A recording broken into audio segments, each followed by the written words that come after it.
Hola, muy buenas noches. Bienvenidos al vuelo de la abeja. El programa de hoy vamos a dedicarlo, si bien desde una perspectiva política, bastante a un aspecto cultural o a un aspecto que tiene que ver mucho con la identidad nacional.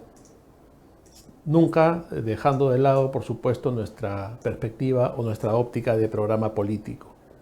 Y esto debido a que acabamos de celebrar los 487 años de la Fundación Española de Lima. Lima, la capital del Perú, es una ciudad, una megalópolis, una ciudad de millones de habitantes. Ha crecido de una manera desordenada, lo que ha desbordado cualquier planificación, debido a la migración y también a la falta de planificación por parte de las autoridades. Lima, también conocida como la ciudad de los reyes, debido a que fue el lugar en que estamos acá en Lima, fue descubierto un día 6 de enero, Día de los Reyes Magos, y contrariamente a lo que mucha gente piensa, no es Ciudad de los Reyes por los reyes de España, es Ciudad de los Reyes por los Reyes Magos. Por ese motivo en el escudo de Lima hay 3 coronas y la estrella de Belén. Es un privilegio para una ciudad como Lima tener el escudo que tiene y que originalmente tenía un águila bicéfala, el águila de los Habsburgo, lo que le daba un toque imperial desde un punto de vista heráldico. La ciudad de Lima tiene una tradición, tiene una cultura, pero lo que es importante mencionar es que estamos en una ciudad que de alguna manera representa a todo el Perú culturalmente, debido a que durante años hemos tenido migración no solamente de todas partes del Perú, sino también del extranjero, de manera que Lima culturalmente es una ciudad mestiza. Sin embargo, también tiene su propia identidad y su propia cultura en la tradición del criollismo, que no solamente es música, sino que es un modo de vida, un modo de ver el mundo, tiene una propia gastronomía, como todas las regiones de nuestro país. Pero este aniversario, que se ha visto como todas las últimas festividades en el país, disminuido por el tema de la pandemia y por todas las medidas que hay, ¿no? Entonces no ha habido grandes celebraciones, pero sí hubo en la Municipalidad de Lima la tradicional sesión solemne. El alcalde Muñoz firmó algunos convenios para financiar unas obras en el río Rímac y además se hizo un homenaje. Y este homenaje, como vemos en las imágenes, consistió en la colocación de una ofrenda floral en el monumento de Taulichusco. Ahora, esta ceremonia también contó con un pago a la tierra, además de un pago a la tierra, este reconocimiento a la Pachamama, que es propio de la cultura andina. También hubo una bandera conocida como la huífala, que tiene que ver también con la tradición andina. Y nos preguntamos, ¿dónde está Pizarro? ¿No? Porque claro, esta ciudad está celebrando 487 años de fundación española. Y quien tendría que haber recibido el homenaje no es Taurichusco, a quien consideramos y respetamos como el último cacique que hubo en estas tierras, sino que fundó la ciudad, ¿no? Es como que en su cumpleaños o en mi cumpleaños le entreguen el regalo a mi abuelo o a mi padre, a un antepasado. No es así. Lima, como ciudad mestiza, proviene de la tradición precolombina, proviene de los incas y proviene de quienes ocuparon estas tierras, la cultura lima, los xisma, etc. Pero también hay que reconocer que se trata de una fundación española lo que estamos celebrando. Lamentablemente, un arquitecto de apellido Aburto, la señora Elian Carp y otras autoridades presionaron e hicieron una serie de movidas que llevaron a que la Municipalidad de Lima en su momento, cuando era alcalde de Lima Luis Castañeda Locio, retiren el monumento de Pizarro que estaba en la plaza del mismo nombre, la Plaza Pizarro. Entonces, y lo han llevado al Parque de la Muralla, en un lugar indigno para el fundador de la ciudad. Esto tiene que ver con posiciones ideológicas, ¿no? Puede o no gustarles Pizarro a la gente, puede o no reconocerse su labor en forma positiva o negativa, pero es el fundador. Y si estamos celebrando la fundación que hizo Pizarro, el homenajeado tendría que haber sido Pizarro. Eso es una cuestión elemental y básica, ¿no? Sin embargo, Pizarro ha sido sacado de la historia, ¿no? Como hacían en el antiguo Egipto cuando no les gustaba un faraón, simplemente desaparecía del mapa y ni siquiera se mencionaba más su nombre. Costumbre que también hubo en Roma, donde no se recordaba, incluso se prohibía usar el nombre de aquellos gobernantes que eran considerados de alguna forma deplorables. Lo cierto es que Pizarro es el fundador de la ciudad y que casó con una ñusta y que tuvo descendencia mestiza y que estuvo identificado hasta el día de su muerte con esta ciudad. Habría que reivindicar esa imagen. Y como si no fuera poco, el desastroso alcalde de Lima, porque hay que llamar las cosas por su nombre, que no solamente ha abandonado la seguridad ciudadana, sino que ha abandonado cualquier responsabilidad en Lima, ¿no? Después que ofreció Lima Flores, lo que tenemos es Lima Desastre, porque no ha hecho nada el señor Muñoz, ¿no? Y que no se ampare en nada de la pandemia ni cosas parecidas, porque su labor ha podido continuar. Culturalmente, cero. En el ámbito de ornato, cero. Algunas cosas que ha pretendido recuperar en el centro histórico, también discutibles en su fondo y en su forma, porque no se está respetando en muchos casos la tradición de la ciudad ni el entorno urbano. No queremos una restauración de la ciudad al estilo Disneylandia, solamente de fachadas, para complacer el ego de algunos y para dar una visión turística de la ciudad. Queremos una recuperación de la ciudad íntegra del centro de Lima, con sus habitantes, con sus costumbres, y que no se convierta en una ciudad desértica de fachadas redecoradas. Entonces, ese es el desastre que le ha sucedido a Lima con el alcalde Muñoz. Pero como si esto fuera poco, con este desaguisado del homenaje a Taurichusco y el olvido del verdadero fundador de la ciudad, en la noche, ya casi cerca de la medianoche, a más de las 10 de la noche, recién Pedro Castillo se acordó que era aniversario de Lima. Y entonces publicó el tuit que estamos viendo en pantalla, ¿no? Y eso también es una barbaridad, este tuit, ¿no? Hoy Lima cumple 487 años de fundación. Mi grato reconocimiento a esta ciudad republicana. ¿Qué quiere decir este señor con ciudad republicana? ¿No?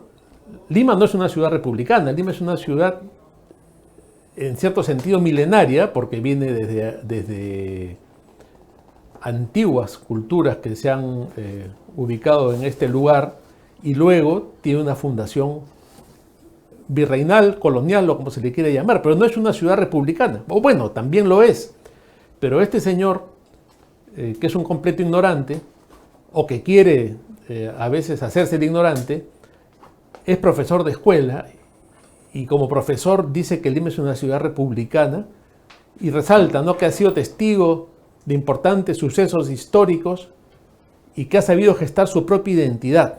La identidad de Lima se ha gestado a lo largo de los siglos, ¿no? Capital de ciudadanos luchadores que salen adelante y construyen su pueblo con esperanza, ¿no? Y pone una foto que a él le parecerá seguramente ideal para la ocasión, una foto armada, ¿no? En una invasión de un terreno, mostrando una pobreza tremenda en el lugar. Y claro, seguramente ha querido resaltar a toda la gente que ha tenido que emigrar a Lima para escapar de la corrupción de los gobiernos regionales tomados por la izquierda, ¿no? Toda la miseria que hay en las provincias, en muchos casos es resultado de sinvergüenzas como su socio Cerrón, por ejemplo, que se han robado todo el dinero y que han postrado en la miseria a los pueblos. Y claro, la gente tiene que venir a Lima a ganarse la vida y a vivir en esas condiciones indignas de un ser humano, como estamos viendo en la fotografía, que al señor Castillo le parece muy bonita y representativa de Lima, seguramente. El señor Castillo es un completo ignorante y una vergüenza, ¿no? Y ahora estamos viendo que asistirá a una reunión de mandatarios del mundo convocada por el Foro Económico Mundial, y seguramente seguirá avergonzándonos con su ignorancia, con su torpeza, con su cerrazón mental, porque solamente piensa desde su perspectiva ideológica y no aporta nada importante. Ya nos ha avergonzado antes en las Naciones Unidas, ya nos ha avergonzado en México, ya nos acaba de avergonzar en Colombia, y ahora va a asistir a esta reunión del Foro Económico Mundial de Davos para hablar seguramente las sandeces que siempre suele hablar y avergonzarnos como país de tener en la presidencia a un completo ignorante y un analfabeto funcional. ¿No? Ese es el gran problema de la presencia de Castillo, el socio de Sendero Luminoso en Palacio de Gobierno, y que además nos denigra como país, nos denigra como ciudad, y que ayer tuiteó este tuit definitivamente infame para saludar a Lima por su aniversario a las 10:35 de la noche, como se ve en la parte de abajo del tuit. Seguramente habrá estado muy ocupado en alguna celebración o no sabemos en qué. Esa es la realidad. Un desastre de alcalde y un desastre mayor en la presidencia. Nos vamos a una pausa y regresamos en el vuelo de la abeja.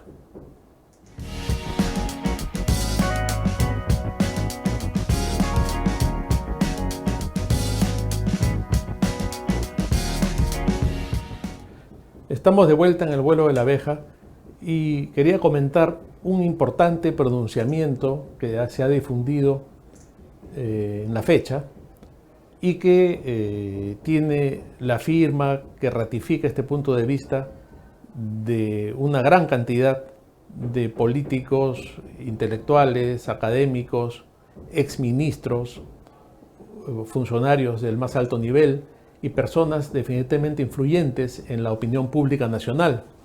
Es un pronunciamiento que expresa una preocupación muy grave sobre el tema de los derechos humanos en el hemisferio, ¿no? Y en gobiernos con los cuales tenemos las relaciones más óptimas debido a que son amigos y socios del actual gobierno del Perú, ¿no? Este pronunciamiento habla de las detenciones y de los procesos contra 158 detenidos en Cuba, sobre todo los excesos del Partido Comunista Cubano, de todos los presos políticos, de la forma turbia en que se llevan adelante estos procesos judiciales, de los presos que hay en Nicaragua, que son opositores a la dictadura de Ortega.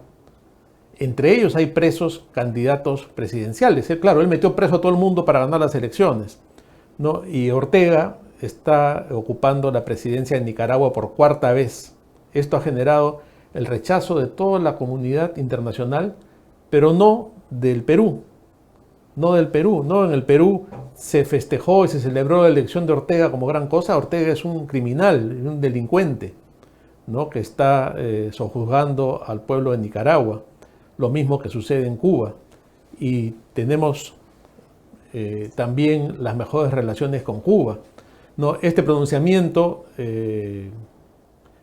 habla también de la prisión de la señora Añez en Bolivia, que está sufriendo todo tipo de atropellos y lo que buscan es que muera en prisión, ¿no? Evo Morales, otro delincuente como Ortega, un narcotraficante y pedófilo, es el que está detrás de esto.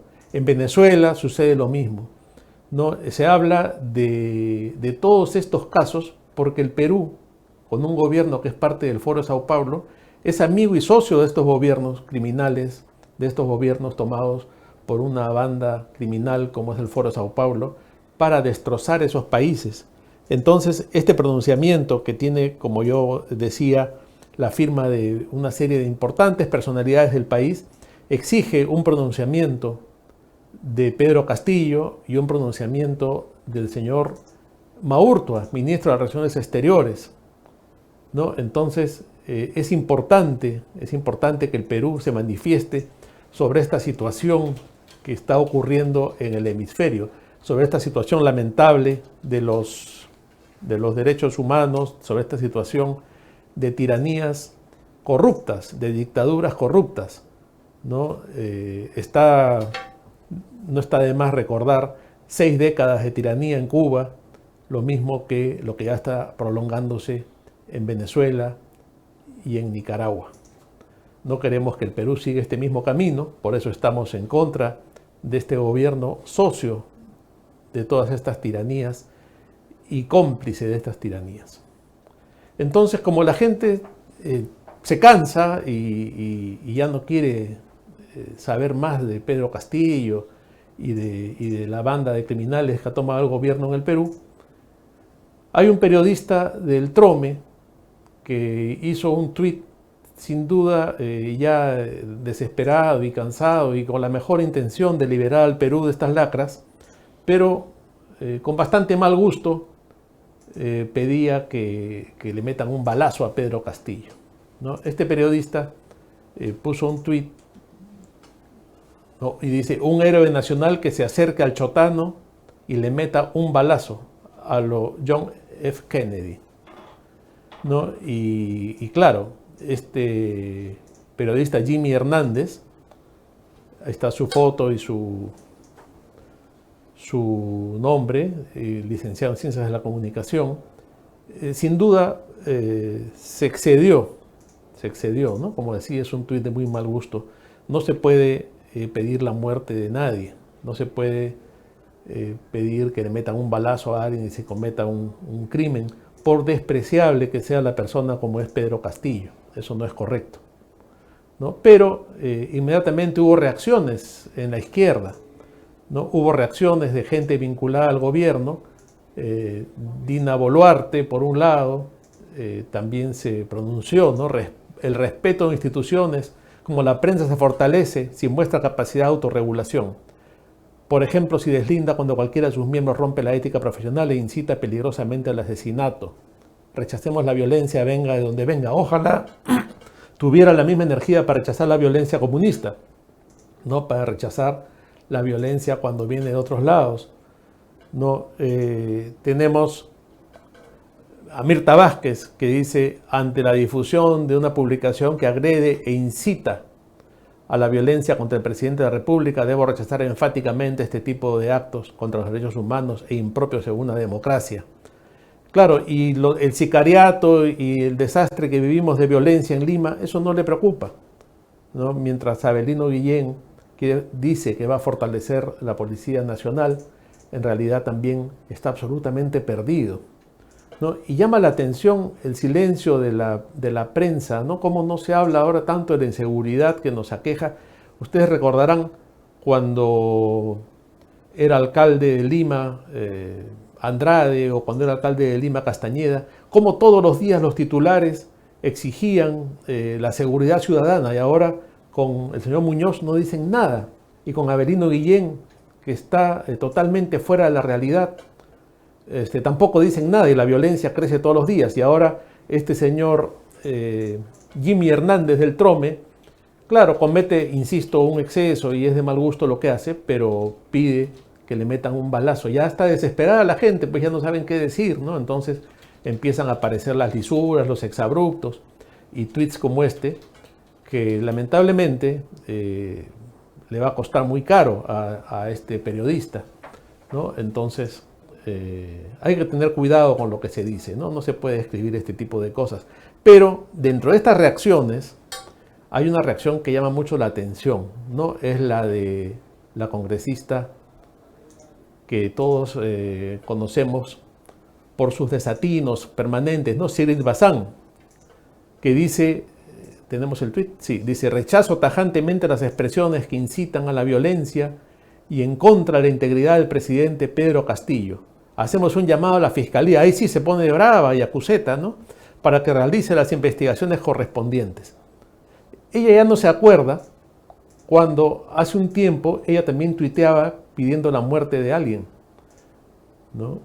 Yo quiero ir al Congreso y gritar: muere Pepe Causa, muere Pepe Causa. Y también publicó otro tuit en el que decía: métanle un tiro a una señora, ¿no? Entonces, esta es la doble moral de la izquierda, ¿no? Esta es la congresista Bazán. No en vano y a pulso se ha ganado pues el apelativo de Calabazán, ¿no? Porque todos los días comete algún desatino, dice algo fuera de lugar, algún absurdo, pero sobre todo estas contradicciones propias de la doble moral de los caviares y de la izquierda, ¿no? Ella, claro, defiende a los trabajadores, pero calla cuando en la República despiden a todo el mundo, porque ella era la novia del hijo del dueño del periódico, ¿no? Y siempre tiene ese tipo de denuncias, ¿no? Está muy del lado de los pobres, pero ella sí se da la gran vida y viaja por el mundo y celebra la Navidad en Nueva York. Esa es la doble moral de los caviares, esa es la contradicción que tienen en su vida los caviares, que por un lado pregonan una cosa y por otro lado hacen otra. Siempre son así y siempre serán así, ¿no? Guillermo Bermejo también ha sido noticia en estos días, porque por un lado, claro, se exaltan mucho con el tema de la violencia, ¿no? Y dicen que se rechaza toda forma de violencia, venga de donde venga, pero el señor Bermejo se pasa la vida invocando a la violencia, ¿no? Y vemos en la pantalla la primera plana de Expreso, ¿no? Donde dice que hay que incendiar el Perú, ¿no? Y amenaza con quemar iglesias y con quemar todo, si es que no procede el hecho de que se haga el referéndum que ellos quieren hacer para modificar la Constitución. Y la Comisión de Constitución del Congreso y el Congreso de la República, en uso de sus atribuciones, tiene que ratificar esta norma por insistencia, ya que en Palacio la han rechazado, pero es una facultad del Congreso por insistencia ratificarla y promulgarla. Entonces, Nerón, como lo ha bautizado Expreso, Nerón Bermejo quiere incendiarlo todo, ¿no? Así son estos comunistas. Cuando no salen con su gusto, se ponen violentos, pero sí son rápidos para condenar cualquier expresión que venga del otro lado y que parezca violenta.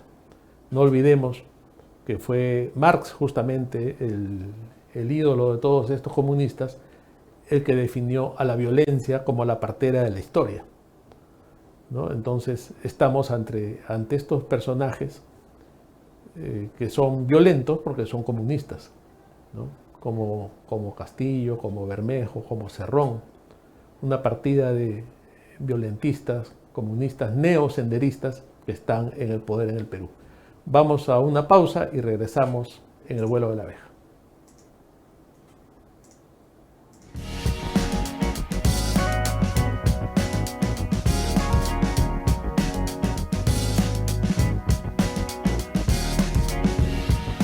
Estamos de vuelta en el vuelo de la abeja y tal como mencioné al comienzo del programa, el día de hoy, sin perder el enfoque político propio de este programa, íbamos a tocar temas de alguna manera vinculados con aspectos culturales o históricos, sobre todo a partir del aniversario de Lima, lo que nos va a permitir hacer algunas reflexiones sobre algunos temas vinculados a la identidad nacional y cosas que están muy vigentes hoy en día en el aspecto político, pero que tienen que ver íntimamente con el tema cultural.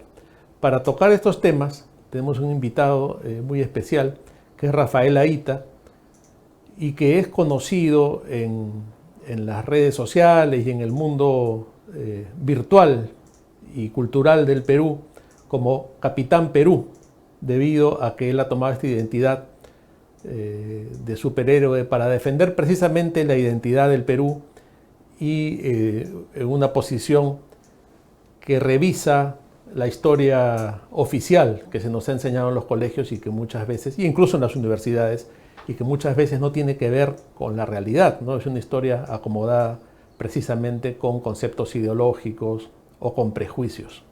Rafael, buenas noches, bienvenido al vuelo de la abeja. Hola, ¿qué tal? Buenas noches, encantado de estar aquí en tu programa.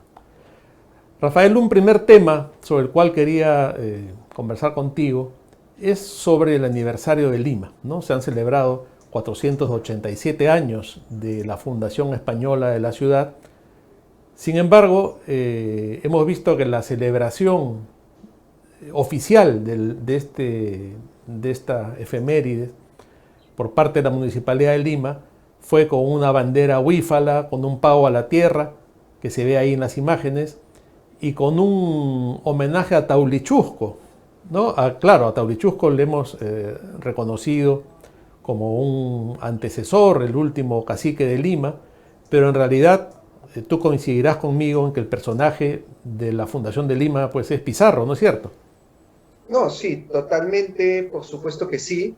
Y obviamente esto va de la mano con todo el discurso más político que histórico que nos enseñan en el sistema educativo, en donde prácticamente pues la historia del virreinato se borra, son un agujero de 300 años que tenemos en nuestra historia, y que pues lleva a estas consecuencias, ¿no? En donde definitivamente, si estamos en un 18 de enero, el homenaje a Taulichusco pues no tiene cabida ahí.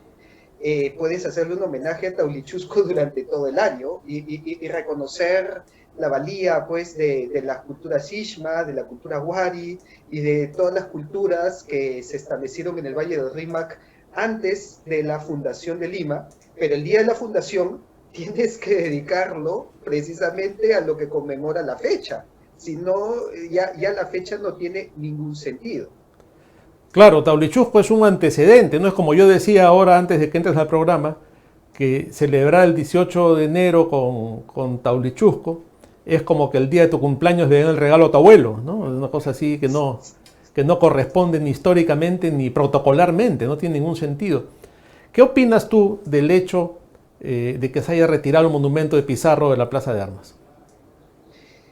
Este ha sido un hecho muy controversial, que incluso me pronuncié justamente un 18 de enero, de hace unos años atrás, eh, evidenciando la injusticia histórica hacia Francisco Pizarro, y obviamente esto desató toda una ola de crítica, como siempre surgen, pero de entre todos estos mensajes recibí uno que me alegró bastante, que fue de la viuda de José Antonio del Busto, que me escribió felicitándome porque precisamente José Antonio del Busto fue uno de los principales críticos de retirar la estatua de Francisco Pizarro de la Plaza Mayor de Lima, y me dijo, qué alegría que haya jóvenes que esté rescatando este legado que dejó su esposo. Y porque obviamente nadie puede poner en duda la calidad de historiador que fue el doctor del Busto, y su objetividad a la hora de analizar la historia. Y es que si analizamos la historia, fue libre de apasionamientos, libre pues de ideologías, libre de política, encontramos que realmente Francisco Pizarro está pagando pecados que no cometió él. De hecho, Pizarro fue muy buena estratega a la hora de formar alianzas. La alianza con Atahualpa, primero, y la alianza con Manco Inca, después, las estableció Francisco Pizarro. Y estas alianzas se rompieron precisamente cuando Francisco Pizarro deja Cusco y viaja pues al Valle del Rímac para la fundación de la Ciudad de los Reyes. Son sus hermanos los que realizaron todo el desmadre, por así decirlo, ¿no? Fueron Gonzalo Pizarro, fueron Hernando Pizarro, los que realmente tuvieron una poco tino, una brusquedad en el trato, abusos en todo el sentido de la palabra, para romper esta alianza que se realizó con Manco Inca y que llevó a la sublevación de Manco Inca después y a la sublevación del mismo Gonzalo Pizarro después, porque Gonzalo Pizarro murió como un traidor a la corona española. Y esos pecados, todos esos abusos que comete Gonzalo Pizarro, los termina pagando Francisco, que estaba en Lima, que ni siquiera sabía qué era lo que estaba sucediendo porque le habían cortado todas las comunicaciones, y que se encuentra con 3 ejércitos de Manco Inca que estaban rodeando la ciudad. Y yo creo que eso es lo que se ha trasladado hasta el día de hoy. Muchos le achacan a Francisco Pizarro muchos de los errores que no cometió él. Y al final de cuentas, si nosotros analizamos objetivamente la biografía de Pizarro, escrita por el mismo José Antonio del Busto, entre otros autores que también han escrito sobre Pizarro, vamos a ver que fue muy cauteloso a la hora de establecer alianzas, incluso matrimoniales. Recordemos que Francisco Pizarro toma como esposa a la hermana de Atahualpa, o sea, con Pizarro se inicia el mestizaje en el Perú, cosa que no ocurriría en Estados Unidos prácticamente hasta el siglo XX, y que de alguna manera tenemos que reconocer eso, que es la mitad de nuestra herencia, y que es un uno de los pilares fundadores de lo que es el Perú y lo que es la peruanidad del día de hoy, y que, por lo tanto, extirpar a la figura de Pizarro y a la figura de la hispanidad en general es equivalente a extirpar a la mitad de nuestro ADN, a la mitad de nuestra herencia cultural, y eso te desgarra cualquier identidad. Has mencionado al doctor Del Busto, de quien tuve el privilegio de ser amigo y alumno, además en la Universidad Católica hace ya bastantes años, pero también un concepto que yo creo que hay que reivindicar, que es la idea de peruanidad, ¿no? Peruanidad, ese concepto creado por Víctor Andrés Belaúnde y que precisamente nos habla de esa síntesis viviente, de esa necesidad de mestizaje que es el Perú. Sí, precisamente, es que la peruanidad es unidad. Justamente es ese crisol cultural y étnico en donde muchos pueblos, muchas tradiciones, muchas lenguas, muchas culturas entran en sincretismo y formamos una sola nación. Esa es la peruanidad. Y por lo tanto la peruanidad es sinónimo de unión. Por lo tanto, cualquier discurso de división, cualquier discurso de enfrentamiento, rompe la peruanidad. Y eso es lo que se está haciendo el día de hoy. El día de hoy se está introduciendo un discurso que divide a los mismos peruanos y que coloca a peruanos contra peruanos, ya sea por razones étnicas, de color de piel, o culturales, o de herencia, o geográficas, o porque yo nací en tal región del Perú y tú naciste en esta otra, o por herencia, o porque se establece artificialmente, tú desciendes de los españoles y yo desciendo de los incas, cuando en un mapa genético es imposible que se encuentre una pureza de descendencia como tal. Ya prácticamente todos tenemos ADN de todas estas vertientes, pero el discurso ideológico busca dividir a los peruanos, busca enfrentarnos entre peruanos, y finalmente esto lo que más afecta es a nuestra identidad nacional por un lado, y a incluso al mismo Perú, que si esto no se frena y se sigue profundizando, ¿quién te puede decir que el día de mañana termine partiéndose como país? Algo que ya ha sucedido pues en Yugoslavia, en los Balcanes, en tantos otros países con una situación similar. Sí, claro, porque hay esa intención detrás, ¿no? Cuando se resaltan las diferencias y hay una visión traumática de la historia, ¿no? Esta visión de vencedores y vencidos, irreconciliable, que justamente Del Busto al que tú mencionas decía, no somos descendientes ni de los vencedores ni de los vencidos, sino de todos, ¿no? Y esa integración nos va a llevar precisamente a esa peruanidad, a ese Perú mestizo, porque en el mestizaje está la clave para interpretar todos los hechos de la historia del Perú, ¿no? Sin mestizaje no se podría entender nada, ni la independencia, ni nada de lo que sucede antes en el Perú. Somos un país que tiende a la integración. Y como tú bien has mencionado, hay un tema ideológico detrás que busca precisamente lo contrario, ¿no? Desintegrarnos para aprovechar de pequeños conflictos y exacerbar esos conflictos como es propio de las izquierdas y del marxismo. Rafael, ¿me permites una pausa y luego seguimos conversando?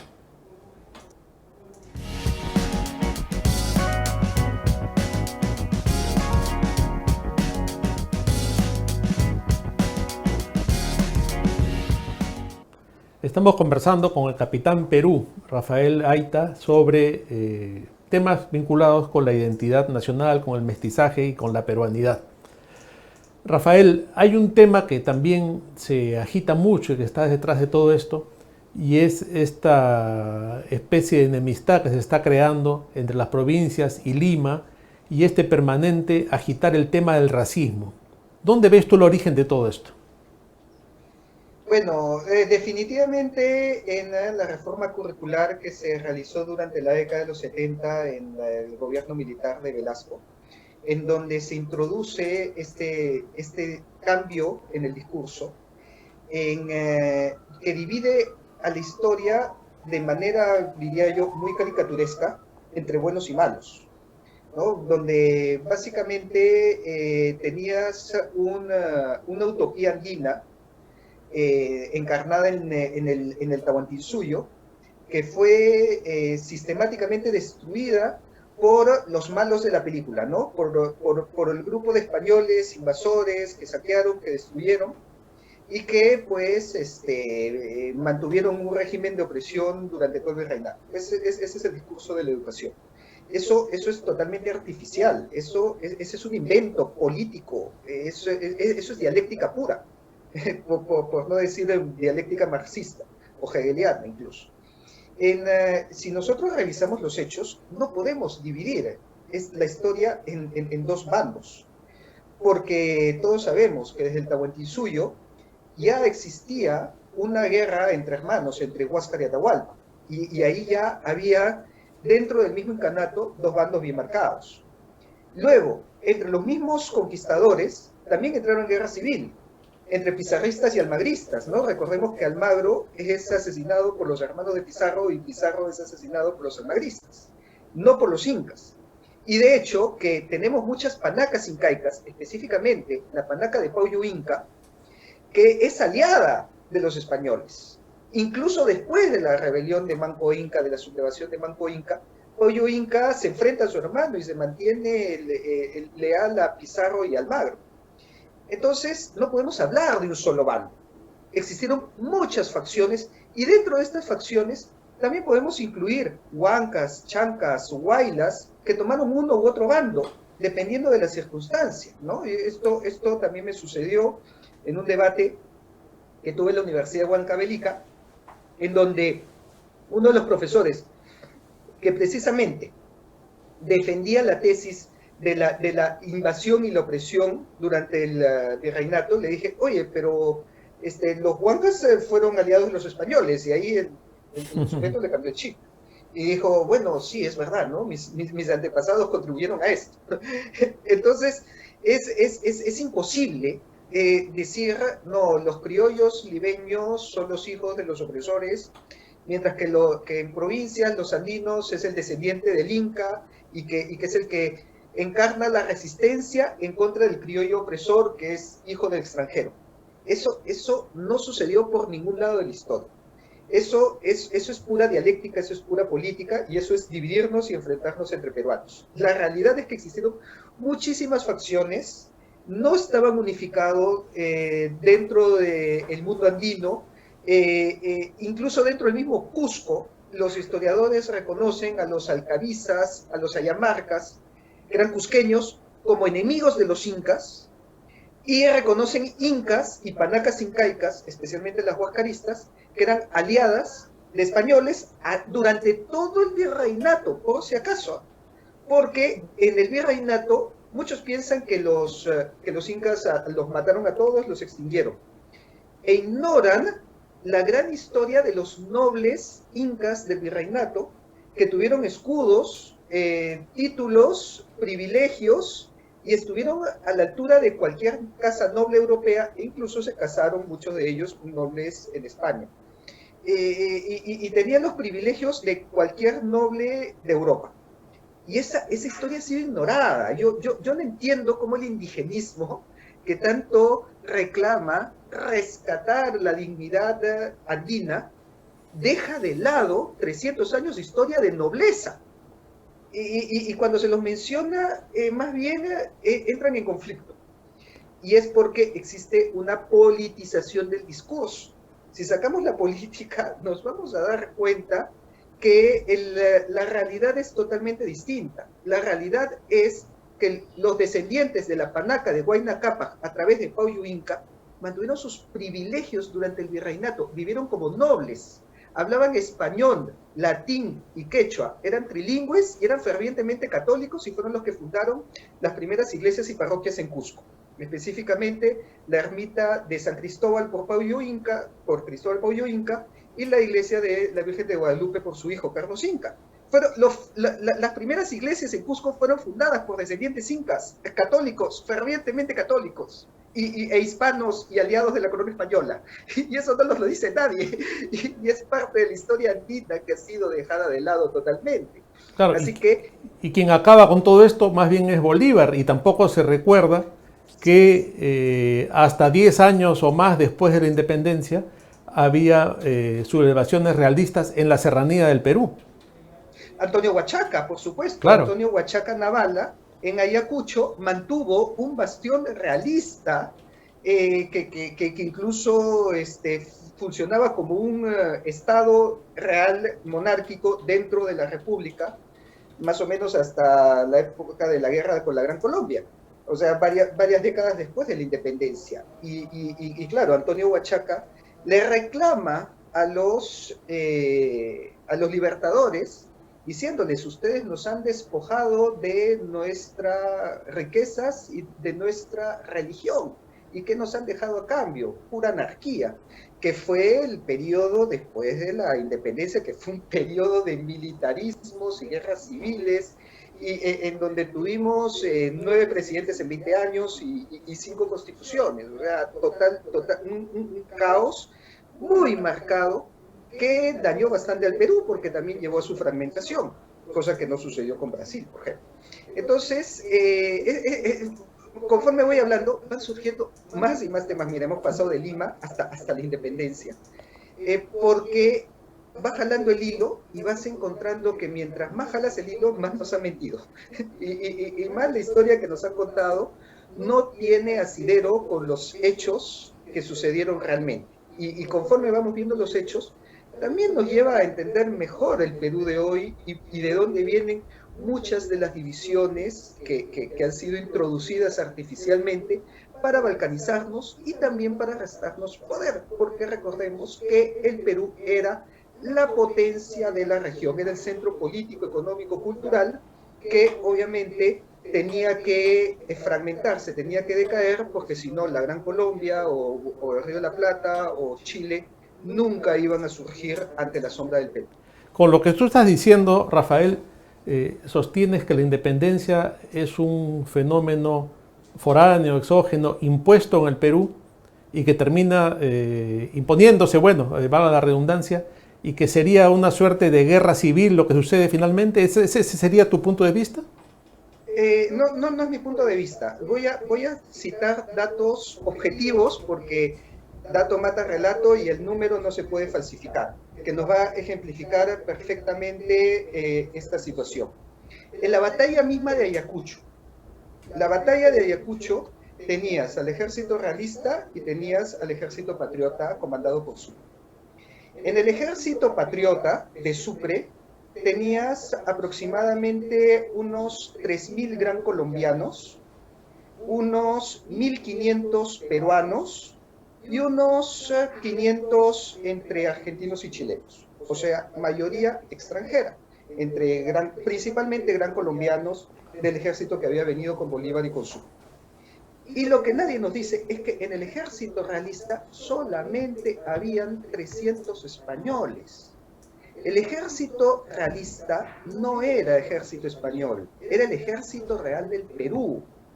Y por lo tanto, tenía aproximadamente 6.000 surperuanos y altoperuanos.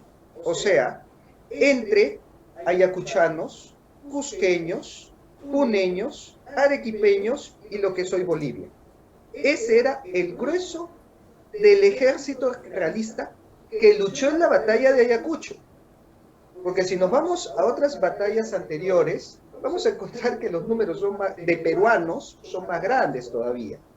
Entonces, el ejército real del Perú eran surperuanos, eran cusqueños, eran ayacuchanos, eran arequipeños, eran puneños.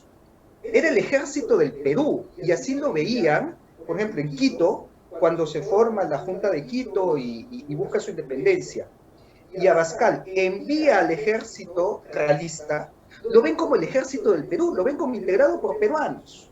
Lo mismo cuando lo envía a Chuquisaca para luchar contra las tropas de Río de la Plata, lo mismo cuando lo envía a Santiago, porque pocos dicen que el ejército real del Perú marchó victorioso por las calles de Santiago. Eso es algo que tampoco se nos cuenta. Porque dicen, no, pero sí eran peruanos, aunque tuvieron mucho reclutamiento del norte de Chile, que para esa época también era Perú. Entonces, el ejército realista era el ejército integrado por peruanos.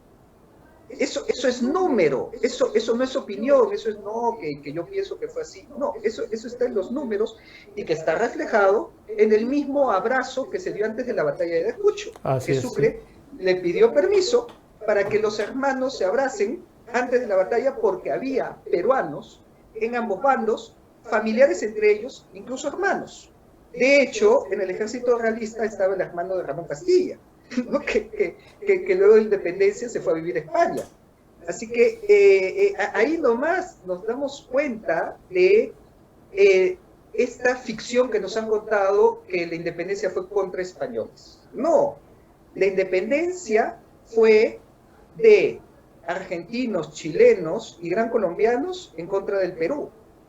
Y eso lo puede consultar a varios historiadores, como por ejemplo Hugo Pereira Plasencia fue el que me dijo esto. Me dijo, eran los otros países que estaban en nuestra periferia que buscaban liberarse del poderío peruano, de la influencia del Perú. Y por eso no es de extrañar que también luego de independencia el mismo Bolívar nos declara la guerra, porque la Gran Colombia le declara la guerra al Perú para quitarle Tumbes, Jaén y Maynas, y ahí es donde vienen todas las guerras sucesivas con Ecuador posteriormente. Entonces, Es muy importante ya reconocer a Bolívar como un enemigo del Perú, porque es inconcebible que se le siga considerando un libertador y un héroe, alguien que hizo tanto daño al país, ¿no es cierto? nos declaró una guerra. Sí, pues.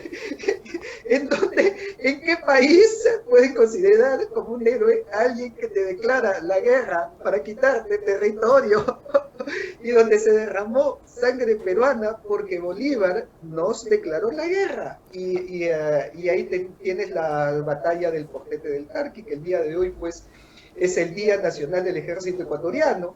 Y ahí tienes todos los conflictos sucesivos con Ecuador que hemos tenido pues, hasta el siglo XX, porque Bolívar dijo, Tumbes, Jaén y Maynas es de la Gran Colombia, que vengan para acá, y porque también pues, se había quedado picón porque le votamos a Sucre de Bolivia, ¿no? Y obviamente que eso lo molestó.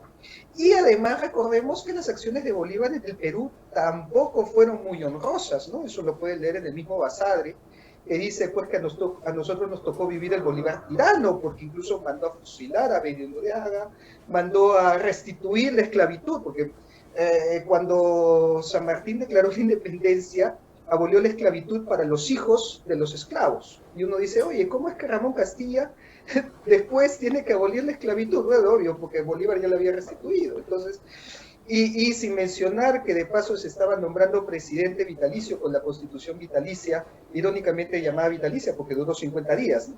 Mira, entonces, si repasamos yo esas creo, acciones...